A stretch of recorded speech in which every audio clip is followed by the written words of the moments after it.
we'll send out the link. Oh, there we go.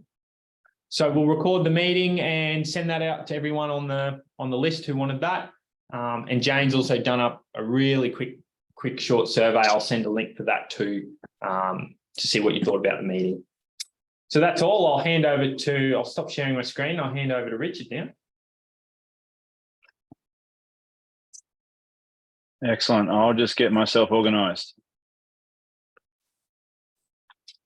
So I'm hoping you might be able to see that one. I'll see if I can make it just a little bit bigger for you so that you can. How are we going there? We're under control. Can you see?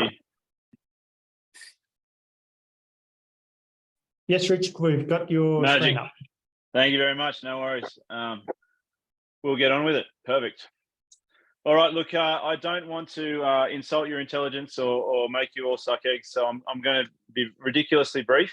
But I just wanted to give you a background on the challenges that we have with sodicity in the northern region. We suspect a whole bunch of modelling suggests that we're not necessarily always capturing our water limited yield potential, that there is potentially some yield we're leaving in the paddock, or because we're not necessarily accessing all of the resources that we have there. Part of that we can attribute to the way our soils are structured, the way that they capture the water that falls on our paddock, and our capacity for root systems to access the water and the nutrition that's at depth in the profile. A lot of the country that we grow, well, about 70%, we think, 70% of the country that we grow grain on in the Northern Grains region, we think is actually limited in some form or another by its soil structure. And a big chunk of that is because it's sodic, not necessarily sodic at the surface, but potentially sodic at depth as well. A large amount of sodium, or the fact that it's sodic, a large amount of sodium in the soil can reduce the soil's capacity to resist compression. It can cause it to decline, the structure to decline all by itself. It's a relatively naturally occurring process.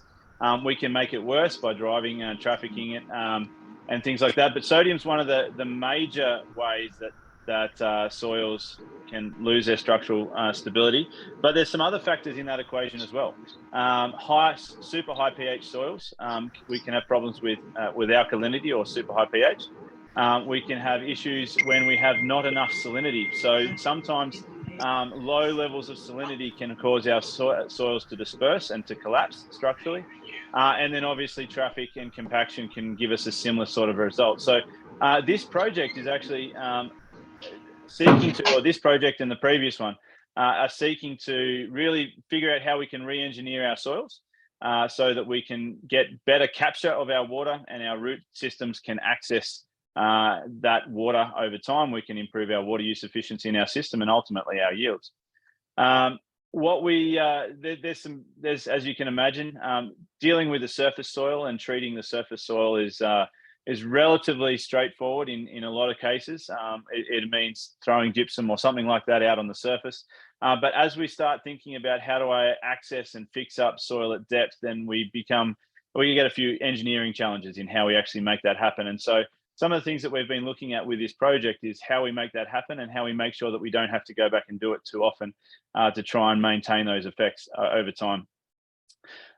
Since we started this project, we've had some relatively wet conditions, which has been fantastic. But we'd actually expect that most of our treatment effects and some of the big effects that we would like to see would have a greater influence in an average or a drier type season. And so hopefully going forward, we'll see a little bit, not that I want to wish away the rain at all, but hopefully we'll start to see the real advantages of some of these treatments coming forward in this season and into the future a little bit more, so that we can tell what is actually working and what's possibly not doing the job for us. The plan with this project, it's been some time in the making.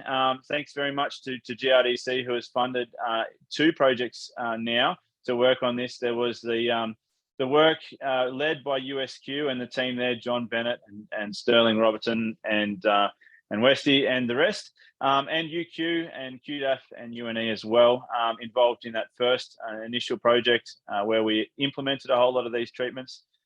We are continuing that with a second project now to monitor those sites over time, to really extract the value that we put into the ground, and see whether we've got some long-term effects and how long they're lasting, how long it's going to take to pay off some of those treatments, and whether some of those treatments aren't necessarily going to be hanging in there for the long run with us. Structurally, and I hate to take you through the structure of this, but it will actually help in understanding the data that we're going to present today. Structurally, we've got two levels of experiments. We've got some core sites where we're calling core sites. Basically, these are replicated experimental treatments where we've put some really, unreasonable, uneconomic type rates into the paddock, just to see whether whether these sorts of treatments and whether the science stacks up, whether it's going to work long term.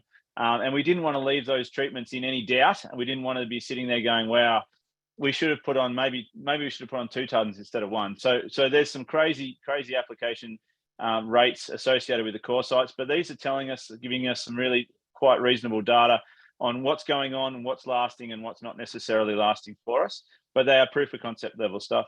We've also got a whole bunch of growers that we're collaborating with for some field trials or some strip trials, where we're basically putting much more sensible rates down over much larger areas, and we're looking at the spatial effects there, and we're looking at what sort of impact they're having long term. And so we're calling those the on-farm research sites, or OFR sites, where we're at a more commercial scale trying to establish what is a reasonable thing to be trying to achieve. So the sorts of treatments we're playing with, and the sorts of soils we're playing with, particularly in the core sites. And I guess I just wanted to give you a quick introduction to this before we jump into some of the data and what we're actually seeing. We need a bit of background in what we've done. We've got 6 sites distributed across the Northern Greens region.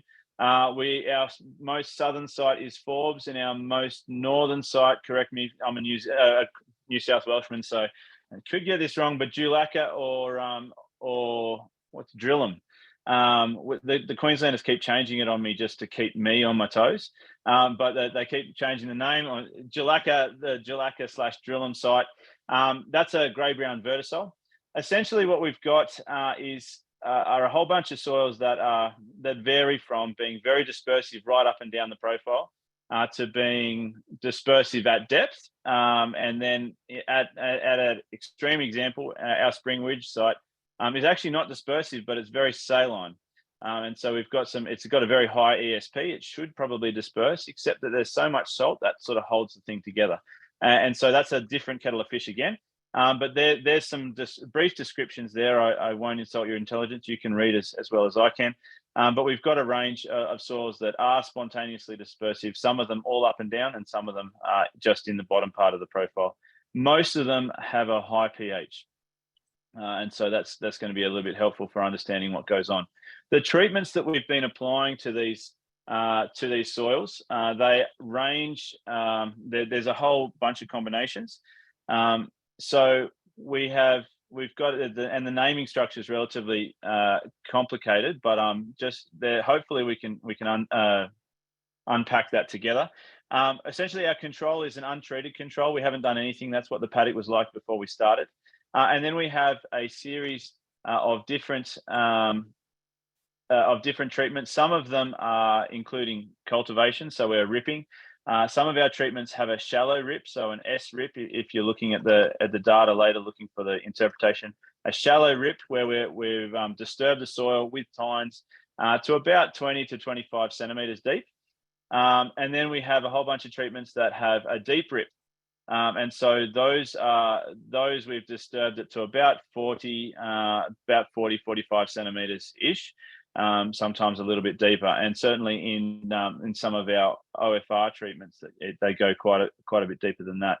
A lot of the treatments we have applied fertilizer to.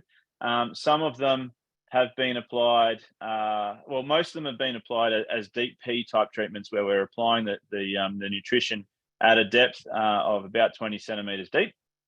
And there is some big responses to that.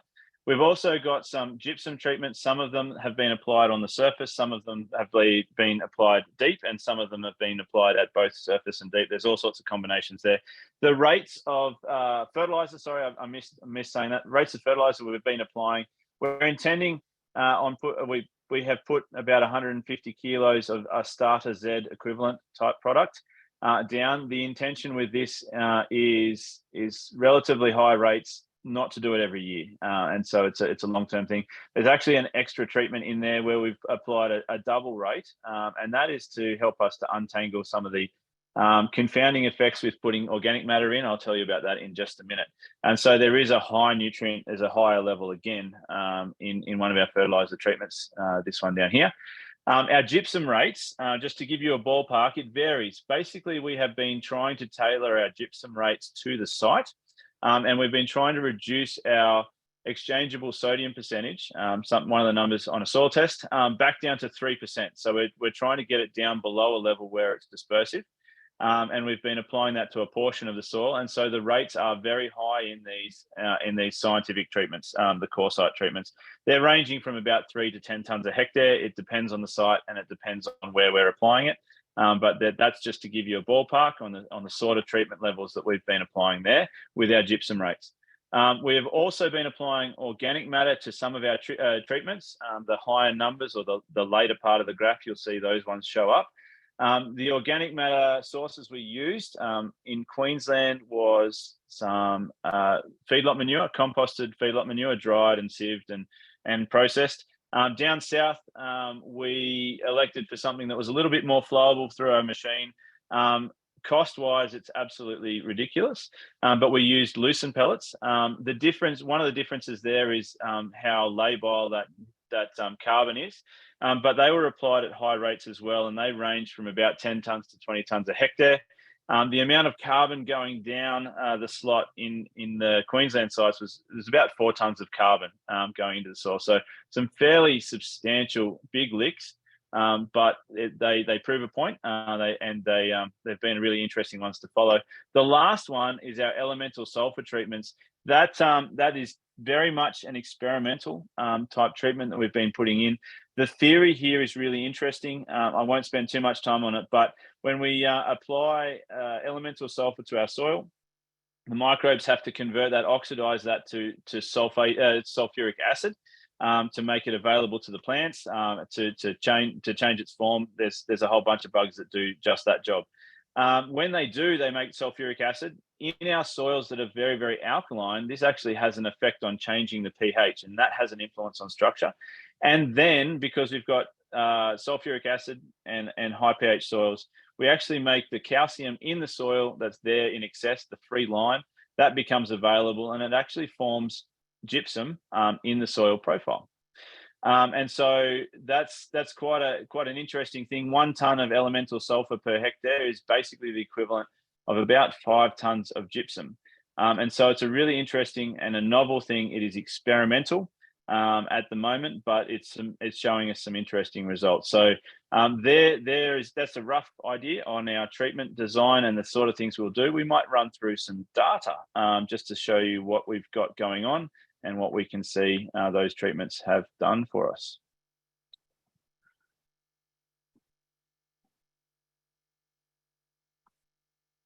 All right, I'm going to jump out of the road and I'm going to stop sharing my screen so that everybody else can.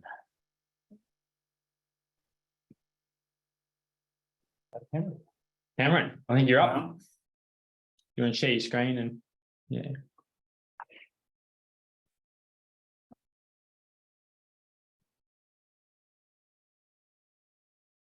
Perfect. How's that working for everyone? That's great, well done. Cam. All right, good morning, everyone, and welcome. So I'll just be talking about the Queensland core sites today in this presentation. So jumping straight into it. As Richard touched on, so we've got 3 core sites. So the one furthest in north, Drillam, Millmerran, and then Torwood. So at our core sites, the treatments were implemented in 2019. There's been 10 crops over those 3 sites to date. And so, as we're probably all well aware, the East Coast has experienced a fair bit of rain over the past 2 to 3 years. So to date, each site has received over 2,000 millimeters of rainfall. And we're also collecting several measurements to assess the impacts of treatment. So the first of being physical yield coming out of the paddock, biomass, and then we're also doing a suite of neutron moisture measurements. So as Richard was saying before, this is fundamentally about re-engineering the soil. So how does that affect the soil water? So to do that, we're measuring soil water with a neutron moisture meter, an EM38, and then we're also flying the drone over during key physical stages, collecting multispectral and thermal data. But just today we'll just be focusing on the yield. So just to give you a bit of an idea where the sites are. So the Drillham site is about half an hour west of Miles along the Warrego Highway. The Mamaran core site is about 20 minutes sort of southeast of Mamaran Township, and then Tallwood is about 20 minutes north of Tallwood there. So a really quite geographical spread of sites across Queensland. So the site crop rotation, so Drillham went into wheat in 2020. That was the first crop on that site, and then followed by wheat in 21, and then sort of a triple crop rotation, I guess, from barley into sorghum and then back into wheat this year. Millmerran, as soon as the treatments were implemented, went into a sorghum crop, and then following summer sorghum, then double crop to barley, and then wheat the past 2 winters. So it's currently in crop to wheat. And Tallwood, so a little bit drier out there, so less of a cropping frequency. So they've only had the 2 crops, so the sorghum, which was planted in January 21, followed by a sorghum cover crop after that, and then a wheat crop in winter 2022, winter last year, sorry. And then plenty of subsoil moisture, like a lot of that region out there. Plenty of subsoil moisture, but just didn't get the planting opportunity. So they were one of the victims of that. So jumping straight into the results from last year. So the barley and sorghum yields. So some of the treatments were top dressed with additional nitrogen. So 50 kgs of N was top dressed in the banded nutrient treatment. So that's treatments 3 to 9. So the treatments that have BN in them. And then the high banded nutrient, which is here, it was top dressed with 100 kgs of N. So this high banded nutrient was applied with 100 kgs of P put down with it, and so that the whole idea of that treatment there is to match the organic form of P in the organic matter treatments, which came from feedlot manure. So 10 tons of feedlot manure is put down in treatments 11 to 12.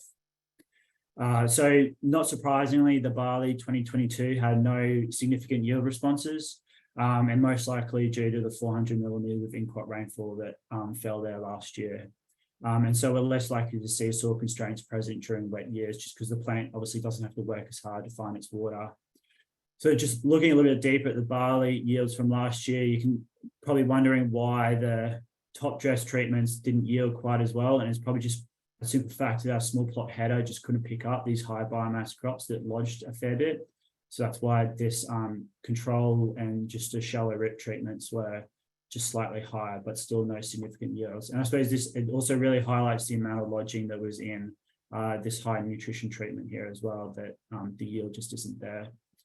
And so sorghum, following on to sorghum 22, 23. So this crop was planted a couple of months after the barley was harvested, so it had pretty poor establishment due to the heavy barley stubble load, so just a lot of hairpinning in the paddock. And so looking at the results there, it's possible that the residual N from the urea top dressing the barley is also coming through in that sorghum crop. And the sorghum crop was also didn't receive that much in-crop rain, so it's also actually having to work for its water as well, but certainly wasn't drought stressed by any stretch. So if we look at all the crops that we've been able to harvest off there in the past 4 years, we can see the cumulative yields. And so I've just converted this to a percentage change from the control. So the control is 0%, and then everything is just sort of stacked up on top of that. So So far today, we've seen that the deep ripping or the deeper ripping down to 40 centimetres is potentially providing more of a consistent yield increase across those sites. So just the physical renovation of the soil profile at depth is giving the best yield benefits there. And so I've just highlighted them in those red boxes. And then interestingly, which we'll touch on in the next two sites, is that nutrition appears to be less of a driver at Drillam, but it's certainly still not 100% confident on what is actually happening at that site. So the Murmurian and Tallwood core site results. So once again, though, the banded nutrient treatments were top dressed with 50 kgs of nitrogen and 100 kgs in that treatment 10 or high or BN treatment just down here. So some really positive results from that top dressing urea and those treatments, which gave significant yield responses, which is typical of a high in-crop rainfall season. So just that top dressing M became more available to those plots, and so that just gave the extra yield increase. And then interestingly, this is the first year where the organic matter treatments actually yielded similarly to the controlled treatment. So over the past couple of years at these sites, the organic matter treatments have yielded high compared to the control. So interesting to see if those results flow on into this future years, or it's just a one-off year simply because there's potentially less available nitrogen in those plots.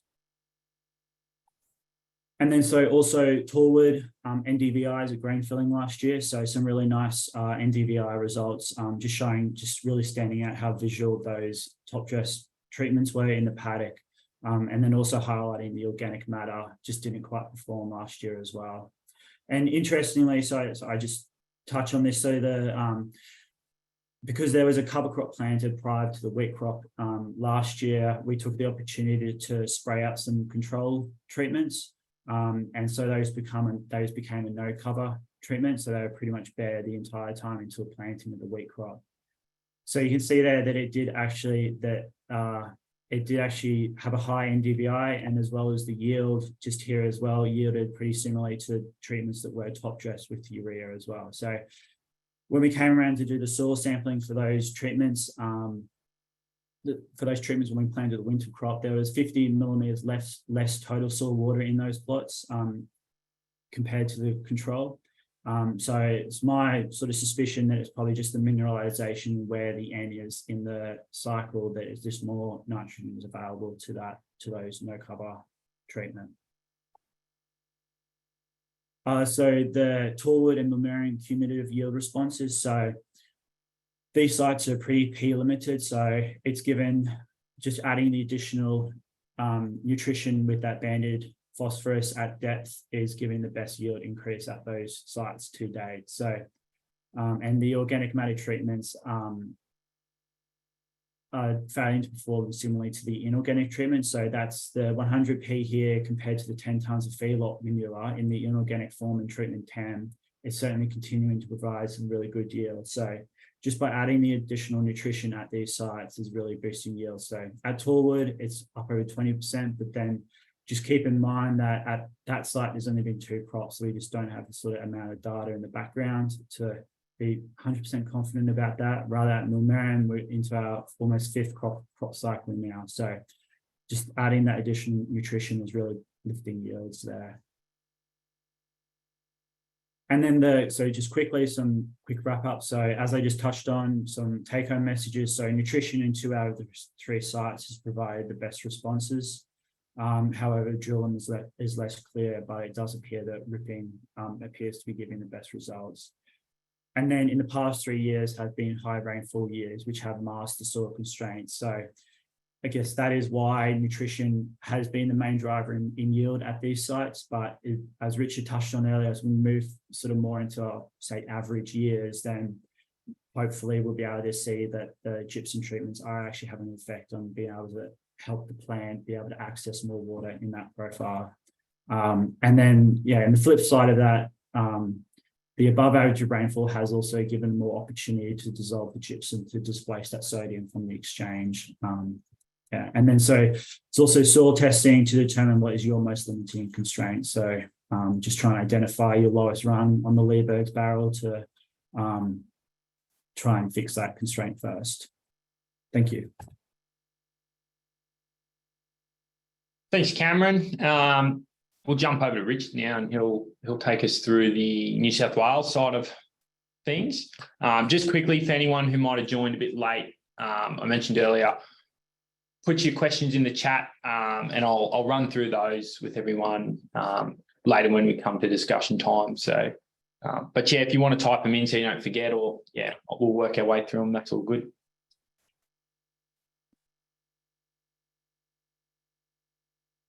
Over to you, Richard. Sorry, I was on mute there. I started having a yak and didn't get me very far, did it? All right. Well, just in the interests of and not torturing you all too long with thousands and thousands of slides, what I'd like to suggest we might do for the New South Wales sites as we head south we might use Armatry as our model. Have a bit of a look at what's going on with Armatry over time, because I think there's some interesting stories there. And we might actually skip Forbes and Spring Ridge. The data's there if you're interested, and we want to have a chat about that later. I'm more than happy to pull it out. But just for the moment, I think that this site, Armatry, probably tells us the story that we need to know, what's going on, and what we're getting our responses to, and some of the changes. And it captures the dynamics quite neatly that I think might be useful. So we'll start with that. And if you want to take it further, I'm more than happy to do so. In 2020, so these treatments were applied in 2019, tail end of the drought, which is not a bad time to rip holes in paddocks. But going into 2020 season, relatively wet. We grew wheat at Armatry, and essentially what we saw fairly early on is that basically doing most things in this part of the world, disturbing the soil, some cultivation, and putting on some extra nutrition. And we did get some responses to that all the way along. We also, in this site in particular, the organic matter treatments and having very labile fractions of organic matter going down the profile really helped our plants along early on, but we actually got a haying off effect. They were standout. They established really fast. They were massive, tall plants. We have the biomass data there to support it. They set a massive, big yield potential, and I think they wrote a check that they couldn't quite cash in terms of water. And so when we harvested those treatments, they actually came in a little hollow and with high proteins and slightly higher screenings. Still not over the 5% threshold, but they were working their way up there. So we had a bit of a hanging off effect early on with those organic matter treatments, where we've got large amounts of nitrogen in particular in that legume substrate going down. But generally speaking, in this first 12 months, disturbing the soil and improving some nutrition made some large impacts on the performance of those crops. As we went into 21 with canola, we started to see some of those effects start to disappear. Now, this paddock had spent a fair bit of time. It is spontaneously dispersive at depth. It's pretty stable in the surface, but spontaneously stable, spontaneously dispersive at depth. And so what we started to see is a recollapse of some of those of the fluffing up, the cultivation type effects. And so what you'll notice now is that we don't necessarily have that same kick, particularly from those shallow root treatments that we did in the first 12 months. And generally speaking, a lot of our treatments have come back down to that control level, which sits roughly here. There is a little bit of effect through this region here from our deep ripping that seems to continue. It's not significant, but there's a trend towards that. There is some significant differences, obviously, with these guys at the top here, where we have got a fair bit of organic matter, and we seem to be having some enduring effects on that deep ripping, stabilizing the deep ripping that we did. As we go forward to 2022, and I think this is probably the one that starts to capture some of our effects a little better for us. Slightly drier season. And as with everywhere, it was relatively wet for all of these seasons. But starting towards the tail end of it was a little bit drier. What we've got is a couple of different things going on. In particular, our organic matter treatments are producing a fair bit more biomass or a fair bit more yield than the rest, and we've actually got the resultant kick in terms of the protein story as well. The deep ripping has stabilized things, but what we will start to see is that these deep rip treatments with gypsum, and particularly with elemental sulfur, are holding up while the others are collapsing to a certain extent back down to similar levels that we're seeing with our control. Previously, one thing that we have noticed, particularly at this site, is that our deep rip control, which is probably a terrible name for it, but basically just deep ripping.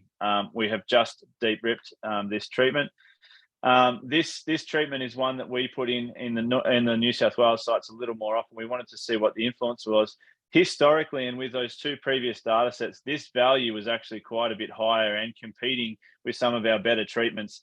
It's a cheap thing. We're not talking about putting a whole lot of product down the tube, just ripping the thing up.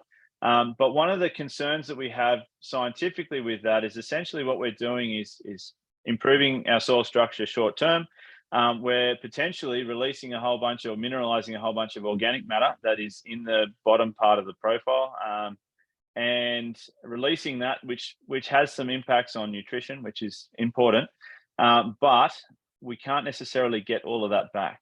And so one of the things that we're concerned about with that treatment is, yes, it's cheap, and yes, it gave us a kick for a couple of seasons, but importantly, at this tail end, three seasons down the track, we're starting to see it actually fall behind our control. So it's basically at a very, very similar level to our control, falling slightly behind now. Not significantly, but it's something that we need to probably bear in mind. It is a cheap treatment just to go and rip everything, but we want to be a little bit careful about ripping it up constantly to try and improve our soil structure. There's potentially a structural collapse, and so I guess one of the observations here is that where we are ripping and we are putting down a product of some description that is helping to stabilize that improved structure, we seem to have much longer term or enduring effects than we do if we just put tines through country. So that's important. We've also got that organic matter story, but I want to pull out as well our elemental sulfur treatments. This one here, which is one of the higher ones, where we've got some gypsum and deep ripping, and then our elemental sulfur treatments. These two here, where we've put elemental sulfur down with organic matter, or with pretty much everything in the kitchen sink, down the slot. We're seeing some long-term effects there. So, to summarize all of it, our cultivation effects tend to disappear over time. The organic matter treatment for us is maintaining a bit of an advantage for a while, but our tillage only benefit from deep ripping is probably not quite doing the job, and the nutritional responses are there as well. One of the other things that we've measured that might just be of interest that I'm going to just present next is when we have planted this site down with a tiny little micro tractor and RTK, what we've taken is the data set that comes off the RTK system to have a look at the elevation of these plots. And that's something that we think is actually a way that we might be able to keep half an idea on what's happening to our structural treatments over time. So this is data. This is talking about the elevation. We're not talking about huge amounts of elevation. We're talking about centimeters. But one of the beauties of RTK is that it's actually relatively precise in that dimension. And so these are the treatments. When we drove over to start with and we implemented all of these treatments, we've got a bit of an idea. What we've seen over time is that some of these treatments have collapsed. And so at sowing in 2021, we're seeing these treatments in particular, the ones where we were deep ripping them and we had surface gypsum or gypsum applied, and we've got a little bit of an increase in the height. What that says to us is that when we've fluffed up this soil and we've improved the porosity and we've improved the structure of this soil, that's actually resulted in a bulk density that's decreased. And so it's easier for the root system to penetrate. And that means that the plot height is slightly higher than it was before. Quite interestingly, up here where we've got elemental sulfur and organic matter, we've got our oil treatment, or we've got elemental sulfur and surface gypsum. These are the ones that are actually significantly and statistically higher than our controls, and they're staying that way. And we can still see that over time. And so We suspect that this elemental sulfur story might actually have a few legs. It's changing the soil pH, which can help with in improving our structure. It's forming gypsum at the bottom of the profile, which can help with holding our soil together and maintaining our structure. And so we think that these ones could be a bit of a treatment to keep an eye on going through time. But the drier season might be telling as to how much water is available out of that zone a little bit later in the piece. So we think that in terms of structure, the gypsum is having an effect. The ripping is absolutely having an effect, but gypsum and elemental sulfur, and to a certain extent, possibly organic matter, is helping to hold those rips open and maintain our structure over time. We are seeing similar things, not to neglect Forbes and Spring Ridge sites. They are doing similar things over time. A little bit of slightly different context in both of those sites, but yeah, ultimately similar sorts of stories. So I don't want to bore you with too many slides. I think the key messages, and just to summarise what's going on in New South Wales and in Queensland, our key effects seem to be coming from our nutrition story. Potentially, that's something that we could have a bit of a look at and potentially do our nutrition a little bit differently. But ultimately, I think a big chunk of our effects are coming from re-engineering our soil structure and improving our water capture, our water access, or plants' access to the water. And that seems to be happening on the back of calcium nutrition, pH, shifting pHs, and potentially calcium, carbon as well. So all of those things seem to be important. It's a structure and it's a nutrition story. It will be very interesting going forward to keep a track on these as we, well, hopefully don't get too many dry seasons, but possibly have a slightly drier season this season to see how particularly the gypsum type effects carry through in those drier seasons, hopefully allowing us to access more soil water and water at depth.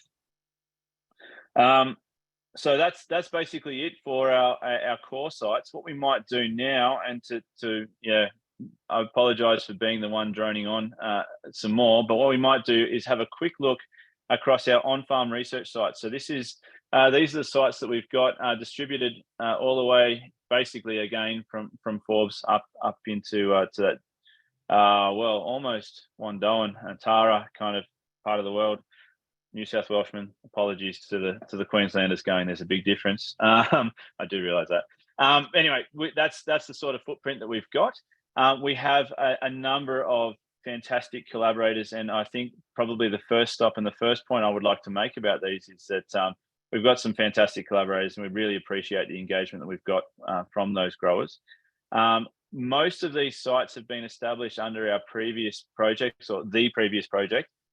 What we are putting some more in the ground. Hopefully the tail end of this year, we'll get a couple more, 3 or even more, a couple into New South Wales as well, going in the ground this year. So if it is something that you're interested in, please feel free to reach out to us. We would love to be involved if there's things that you want to test. That's really cool.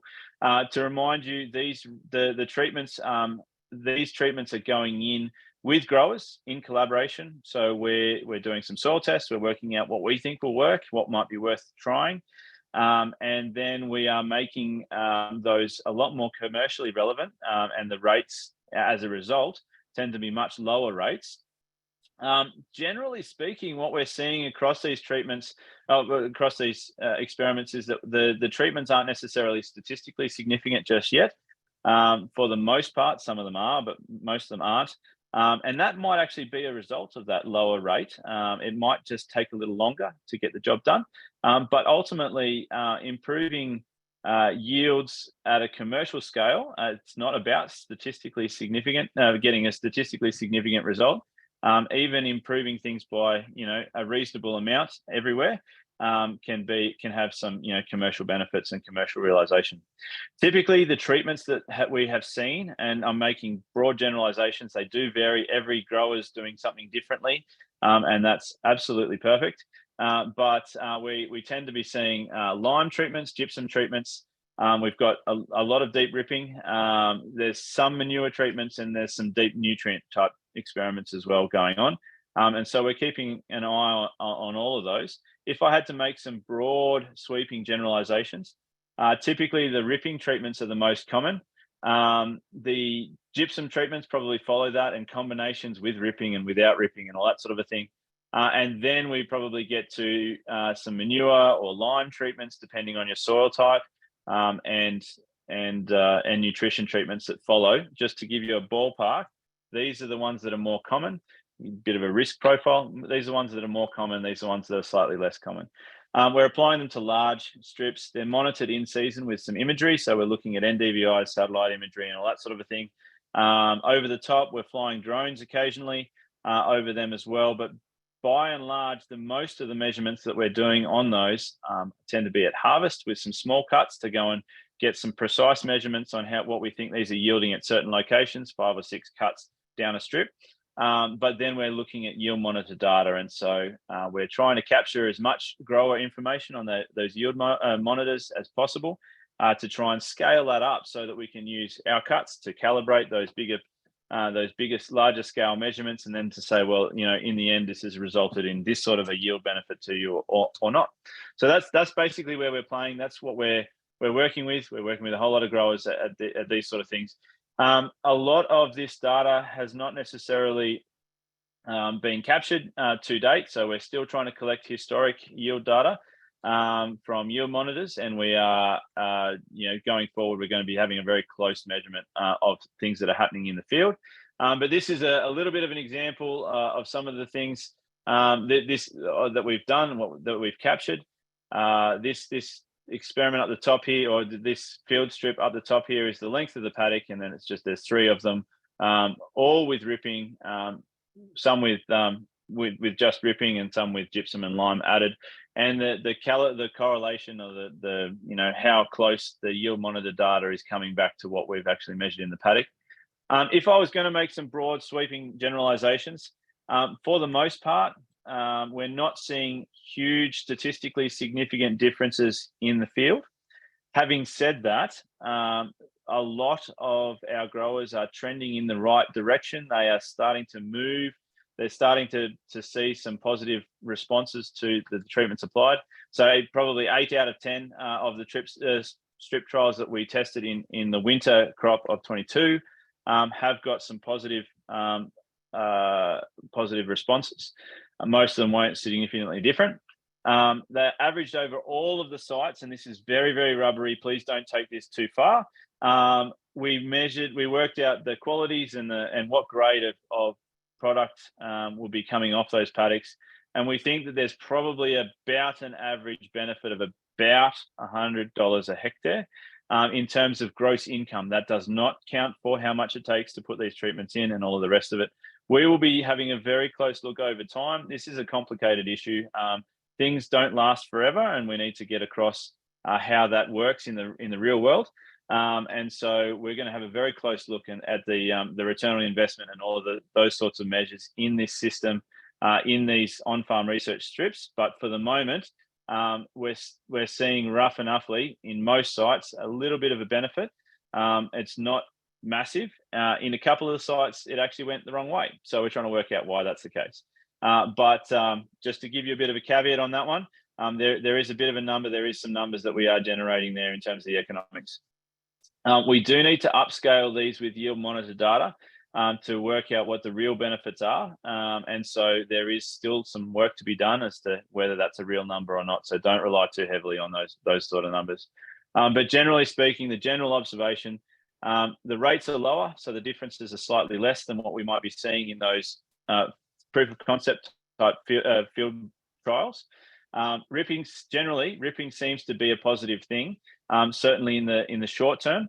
But we're trying to collect some long-term data to see what the effects are long-term, and the core site data that we have been playing with for a little bit longer seems to indicate that could be possibly short-lived. Possibly ripping with something to stabilize it seems to be a bit of a benefit as well. And we do seem to see a few additive effects. Ripping gives us a little bit, ripping with gypsum tends to give us a little bit more in some soils. But again, we've got some complex interactions that we need to untangle there. So we need to keep a bit of an eye on that story. I think that is all I had from the OFRs, so I'll stop sharing my screen.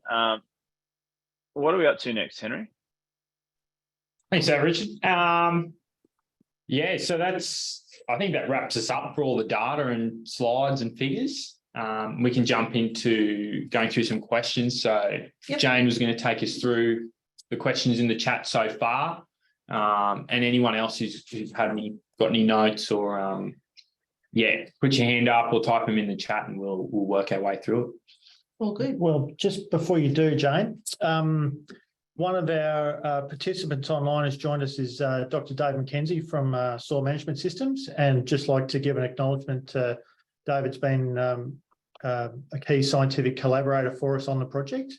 And he is also, through some GRDC collaboration, recently released an updated version of the dispersive soil manual, which I think, David, is online. If you can just give us a thumbs up if that's correct. So I just would like to point people to, if you're dealing with soils which you think may have some challenging physical behaviours, certainly David is the Australian person in the East Coast to really engage with on that, and certainly we've relied heavily on his input in the project and the experiment so far. So yeah, Dave is online and he's off mute, I think. Did you want to add something, Dave? No, thanks for that, Dave. The dispersive soil manual, I put it together in conjunction with Elisa Price, who many of you will know. It was released in March. It's available on the GRDC website. I'm the first to admit it's not a complete manual. There are still many things we don't know. So I'm hoping that maybe a version 2 may come out in a year or two, and then a version 3 further down the track as we learn more things. So it's a work in progress. And also, if any of you, when reading that manual, think that something's just doesn't make sense at all, please let us know. We'd love to hear from you. Thanks, David. And I guess the point I was going to lead on to from that is when the project originally started, the focus was on sedicity, and we very quickly then re-educated ourselves that there's not necessarily a correlation between sedicity and dispersion. And so one of the key diagnostic ground truthing tools is really going to do dispersion testing on your soils to understand the soil's physical behaviour before we start diving too much into looking at chemistry and cation ratios, because there's a whole other series of factors that influence soil structure. Okay, anyone else have any general get-tos, Richard, Cameron, before we start dealing with questions? Okay, we'll jump into questions. So keep putting them in the chat or put your hand up and we'll get through them, because today we did want to just give you guys a few bit of a snapshot to leave some time for discussion at the end. You know, this is what today is all about. So keep putting those questions in there. Cam, I'm going to throw to you first. We've got a few specific ones about some of the Queensland core sites. So first of all, was there any biomass analysis of the drill and barley? So we did do biomass cuts, and luckily Mitch has done up some quick stats for us on it, and there's no significant differences between those treatments there. So I suppose it does, just looking at the results from that, there's no decrease in yield, I suppose, from those lodging treatments. So we have been able to, by hand, get most of that biomass. So it does sort of confirm what I was saying earlier, that lodging was the main culprit in our small plot header, just not able to pick up some of that grain that grain. And just following on from Cam's comments, that part of our experimental protocol is that we are measuring above ground biomass on every plot, on every crop that is grown. And we're using that for two reasons. Firstly, it allows us to measure how much plant we actually grew and correlate that with our proximal sensor data. But we also use that dry matter data to look at nutrient uptakes. So we're looking at the implications of both the organic, inorganic and ameliorant treatments on plant nutrient capture. Thanks, Dave. Now, Cam, there's another specific one here. Were only 2 crops grown at Torwood in 4 years, even though it was wet? Well, I suppose it wasn't necessarily wet over those whole 4 years at that site. So Torwood, it probably really didn't get a full enough because it's quite dry when we put those treatments in the ground, and it was still didn't quite get enough rain until that sort of end of that winter in 2020, and then that sorghum was then planted after that. And then so obviously the next obvious rotation is wheat after the sorghum came off in late June in 2021. Yeah, hopefully that answers the question. Well, and just not every grain enterprise has full labour requirement, full labour availability, let's say. Yeah. So there's a labour constraint to how much country can be farmed. So we've got a bit of a, I guess, but delving into organic matter and what types of options there are out there to use. So this is from Bill Grant. I'm undertaking subsoil amelioration trial using finely screened matured municipal compost. It flows reasonably well, has a potting mix, porosity, structure and water holding characteristics, and should persist for longer than lucerne and feedlot manures because of the C/N ratio and lower labile C fraction, higher lignin. Have you or others used or considered this as an ameliorant? I guess that might be a Richard or Dave Lester. I'll go first. Okay. And then I'll throw to you, Richard. Okay. So Queensland's the home of feedlot cattle in Australia. Coarse numbers are between 500,000 and 1 million kilograms of feedlot manure is produced in Queensland a year. So it's the organic material of bulk and most prominence here in grain growing areas of Queensland. The big municipal wastes are all, in Brisbane on the coast. So freight is an issue, and I think a lot of biosolid disposal paths are different. The questions on the choice of organic material to use down the slot, I think, Richard, we were exploring that as part of your greenhouse trials. Is that correct? Yeah, look, there's we've got some plans to do that. We haven't necessarily got data off those yet. The reason in New South Wales we elected to go with lucerne pellets is that it was very flowable and that suited our equipment better. I think there is some interesting contrast between the Queensland responses and the New South Wales responses, part of which might be associated with how labile the C/N ratio, how labile the carbon is in those two systems, and there may actually be some benefits associated with having a very labile fraction as compared to something that has already composted and the C/N ratio is stabilised. So I think there's some very unanswered questions in that space. There's some research that's happened down south, playing with artificially making a high N to C ratio, or low C/N ratio, to try and use other sources of biomass, so like stubble, to try and amend the bottom part of the profile, which with interesting results. So look, there is a fair bit of unknown space there that we will be having a bit of a look at, but we haven't necessarily tried to implement all kinds and all different breeds of organic matter into these. This was a one hit. Let's see whether this is something worth looking at, and I think it is. I think it is worth looking at, but there's still some questions in the wind that we need to get to the bottom of. Thanks for that. Okay, so I've got a few. I'm just going to group these questions together, but we'll get to them one by one. There's some questions about if and how we're testing for changes in soil water characteristics. We might just cover off on that, then get back to some of the specific questions around that. So what are the type of measurements that we're capturing, and are we seeing any differences there? Well, I think probably I'm going to jump in there, David. Sorry. I know this was your session, but I'm going to jump in quickly because we've actually got some some of the team from USQ, Alice Melland and her crew on the line. They are looking at that as part of a bolt-on sort of collaborative thing with the soil CRC. We're using some of these sites to measure the differences in moisture characteristic with some of these treatments. And so, yes, we are measuring that. We've got sensors crawling all over our armatory site at the moment, or lying all over the armatory site at the moment. So that will be very, very interesting. We have collected a fair bit of historic data, and the guys in Queensland have been meticulous in collecting a lot of water characteristic data, or at least water neutron water meter data over time, looking at the impact that we have potentially had on drawdown, recharge, and the rest of it.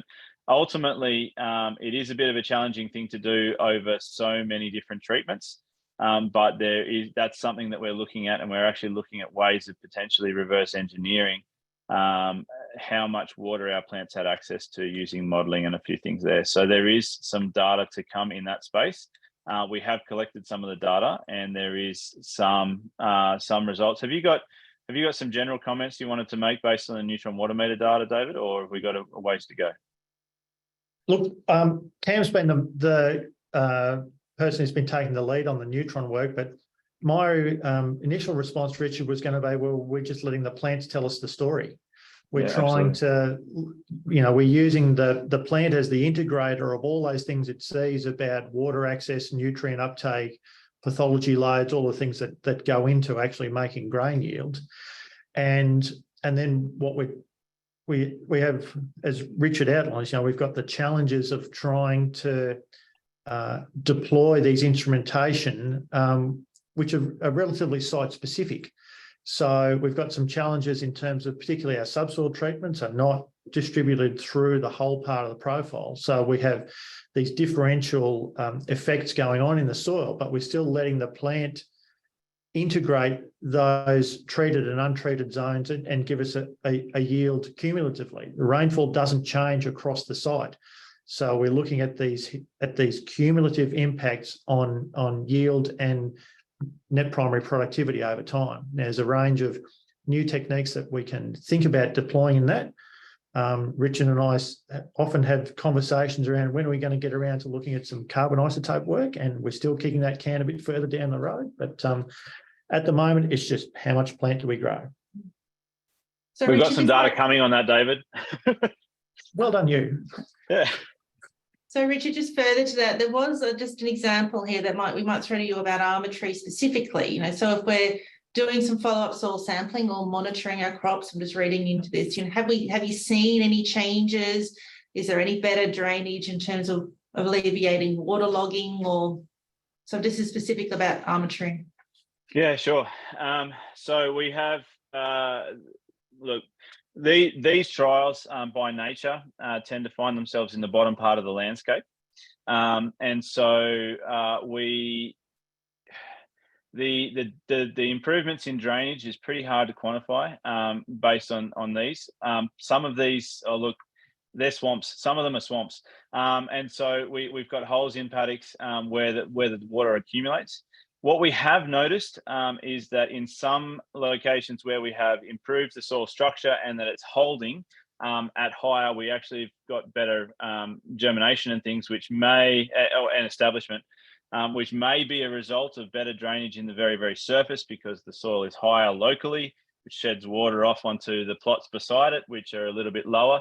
And so at this scale, it is hard to say that we've got better drainage. But we have seen some responses to very, very wet starting conditions where we have got better establishment just because of that local topography. It is possible that we are having we are producing differences at the bottom part of the soil profile in terms of drainage as well. But this is not quite the experiment to be able to confirm that. So it's a bit hard to say where we're up to with improved drainage. It is possible. We think that there is better movement of water down the profile in our ripped treatments, and we have seen that in some of our coring efforts where we have gone out pre-season to look at where the water's sitting there is some interesting dynamics happening with water sitting in the up and down the profile when you just rip as compared to when you rip with gypsum or elemental sulfur or organic matter. So there is some movement. There's some differences in the hydrology. It's pretty hard to say from tiny little squares where that water is going to and from, and how much impact it's having on drainage, though. Thanks, Richard. I've got a question here about gypsum, and this one always comes up, is the price of gypsum. And if we get it out of Bourke, how much it costs to get to some of these places that we're dragging it to, and we feel the pain on that too. Surveys about finding natural gypsum closer, where it is actually needed. Anyone want to comment on that one? Have we got any other sources of gypsum apart from a long way away? I think the gypsum results are interesting ones, and I think personally, I think it's a bit too soon for us to start making comment about how much gypsum we need to apply, because one of the things that we're rediscovering is these relationships between sidicity and dispersion. So many of the cases, the soils we've been dealing with are structurally stable under the methodology that was used to test them. And so they're non-dispersive. So why are we applying gypsum? Richard, I think, none of the chem data we're seeing in the plant uptakes is showing dramatically increasing sulfur uptakes in any of the crops where we've put 20 tonnes to the hectare of gypsum onto. So the implications of why we need them, and Dave McKenzie's much more qualified to talk about these interactions between dispersive behaviours, clay chemistry and cations. This is an evolving field, and I think it's a bit too soon for us to start to give blanket recommendations that gypsum's the go-to product of choice. Richard? Yeah, thanks, Dave. I think that's a good reality check. Look, we haven't seen the standout responses to it just yet. I don't know that we've necessarily had the seasons to test that just yet. So I think you're right. I think the jury's still out, and we need to keep watching this to see whether there are some effects there. I happen to know I was talking to a couple of growers the other day that are trying to develop some gypsum deposit. They've found some gypsum that they're wanting to put on the market. So I think there are some things, some new sources that are going to be coming available in the next few years. To answer the market question, I think you're right to cut that off at is it the right product to use? I think there's possibly we need to do a bit more work on the elemental sulfur story, but there's possibly some ways that we could get the elemental sulfur working for us as well, if we can prove that it's actually doing the job. But certainly when we've had David down soil pits with pH indicator and splashing that around, there's been some real evidence that we've had a lot of pH changes associated with the elemental sulfur. And that might actually be a way around the gypsum supply challenge. We'll have to do a little bit more work before we can say that that's the answer. I don't think we can say that yet, but I think there is some opportunity there as well. Yeah. I guess just before we leave the gypsum question, I mean, Cameron highlighted the cumulative rainfall that the landscapes have received the last couple of years. And I mean, gypsum's a sparingly soluble salt. So those effects are not quick, as Richard, said. Look, none of these soils are dispersive in the surface. So the immediacy of having a gypsum response was never going to have a high probability of occurring. But the longer we leave the gypsum and the water to interact, the more likely we are going to be able to measure or observe effects on soil structure. The project still has a few more years to run, and one of the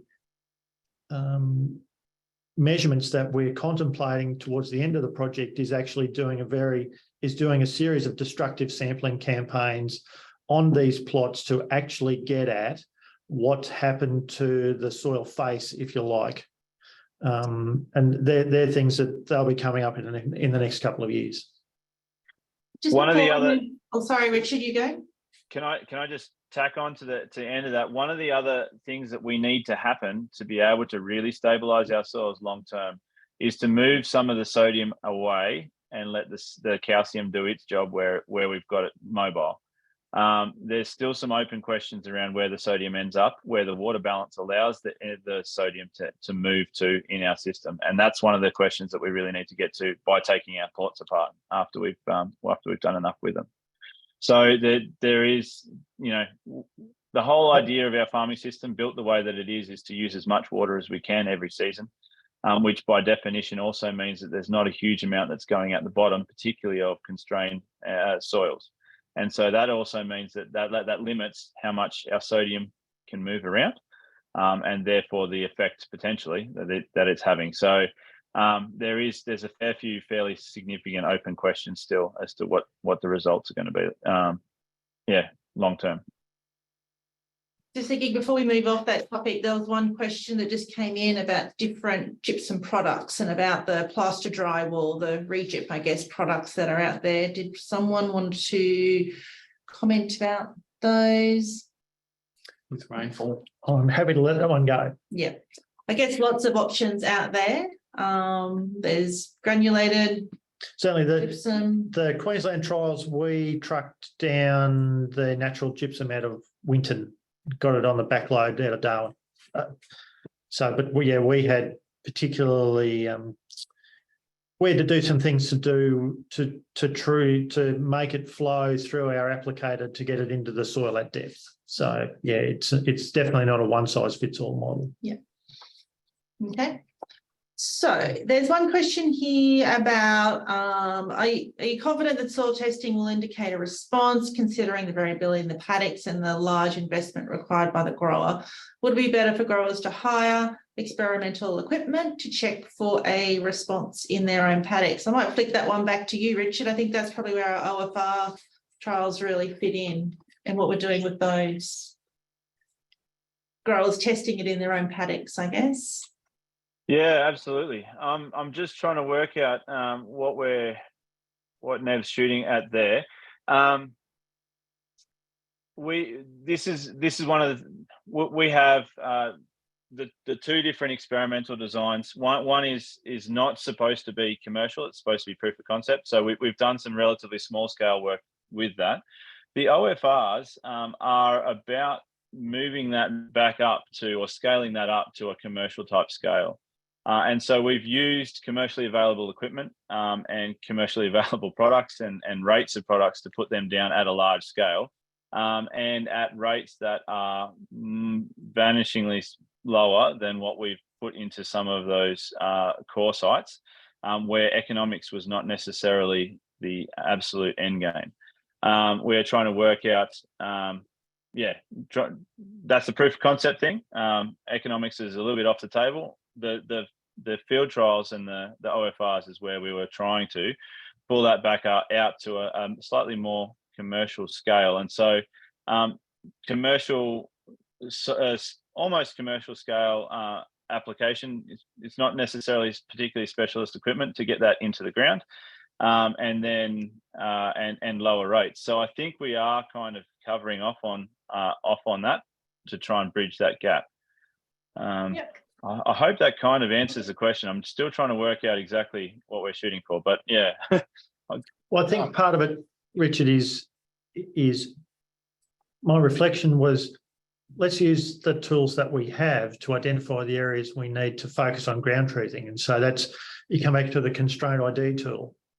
I think, it has some applicability in terms of looking at that spatial and temporal variability and perhaps giving growers an opportunity then to think about where the problem areas are. I mean, they'll certainly know where they are, but it gives them a scaling on that.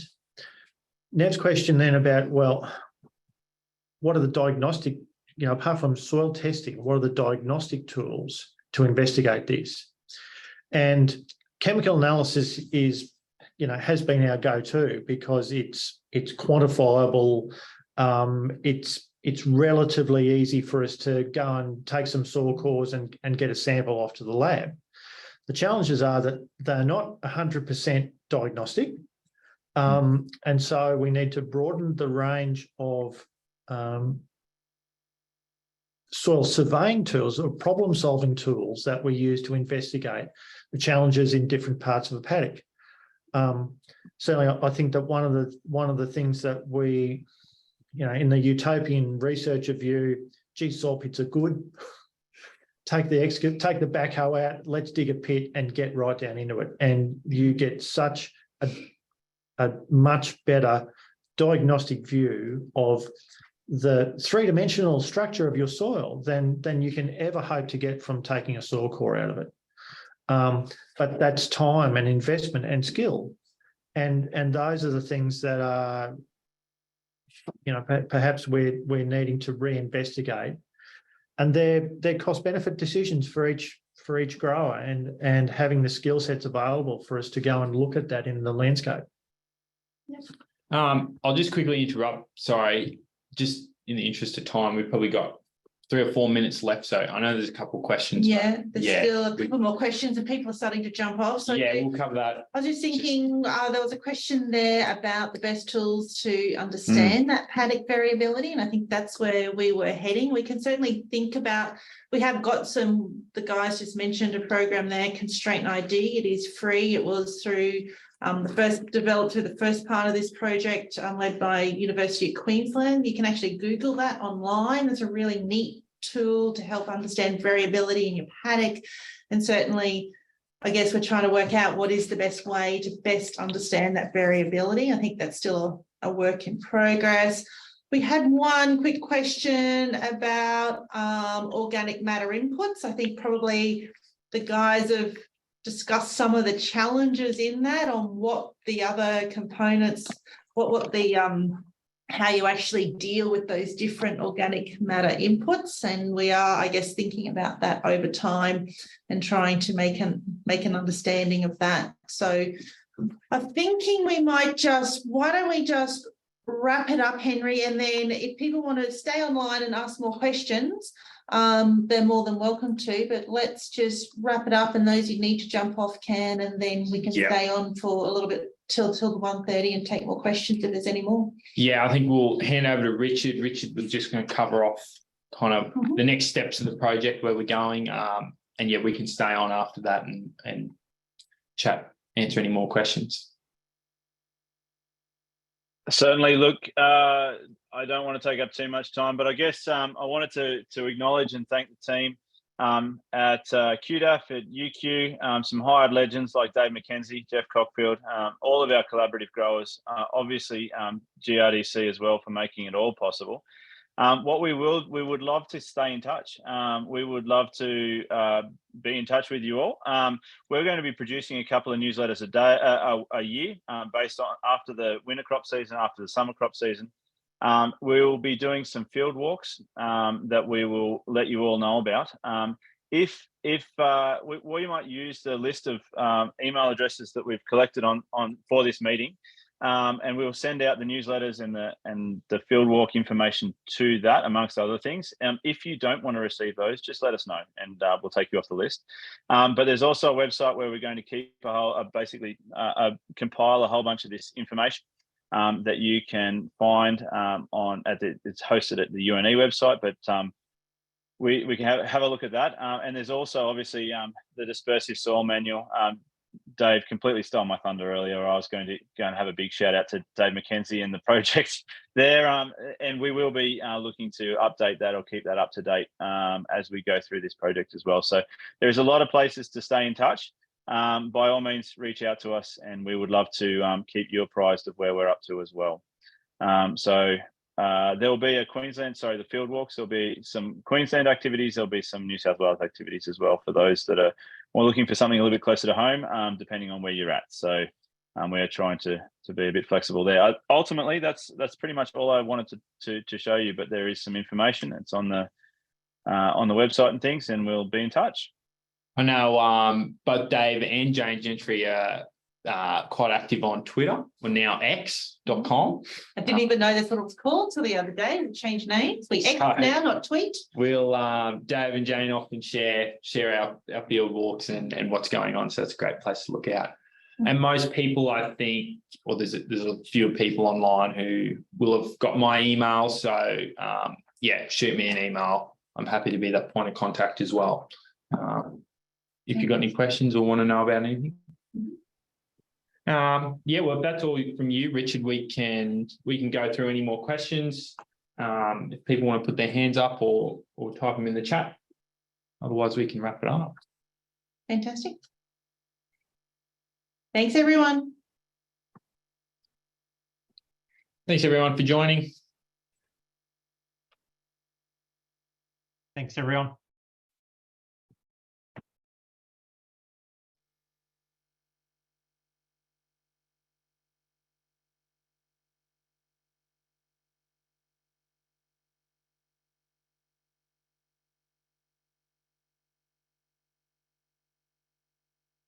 If I need to